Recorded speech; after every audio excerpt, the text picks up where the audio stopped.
তথাকথিত আন্তর্জাতিক আইন, মানবাধিকার এসব মেনে আপনি আল-কুদসকে মুক্ত করতে পারবেন না। এগুলো হলো আপনার জন্য বাধ্যতামূলক, ওদের জন্য অপশনাল। ইসরায়েল কতগুলো মানবাধিকার ভঙ্গ করছে, ইসরায়েল কতগুলো আন্তর্জাতিক আইন ভঙ্গ করছে, আমেরিকা ইরাক আর সিরিয়াতে কি করছে, ফ্রান্স এখন আফ্রিকাতে কি করতেছে, ইভেন জাতিসংঘের যে শান্তিরক্ষা বাহিনী এর আগে সুদান, হাইতি, লাইবেরিয়া, কঙ্গো এসব জায়গায় গিয়ে সাধারণ মানুষকে রেপ করতেছে। এগুলো মানবাধিকার লঙ্ঘন না? আন্তর্জাতিক আইনের ভঙ্গ হয় না এখানে? কার কি হয়েছে? কিচ্ছু হয় নাই। এটা ওরা বানাবে, আপনি মানবেন। এটা ওরা মানার জন্য না। আপনি এগুলো বিশ্বাস করে বসে আছেন, লাভ নাই। এগুলোতে ওরা আপনার হাত দুই পেছনে বেঁধে রাখবে, তারপর ইসরায়েল এসে আপনাকে জবাহ করবে।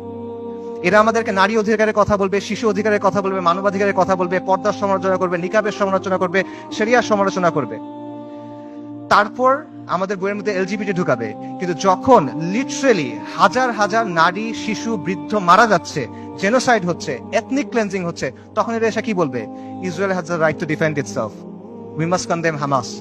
এই তো অবস্থা। এটা হলো আন্তর্জাতিক আইন এবং মানবাধিকারের অবস্থা।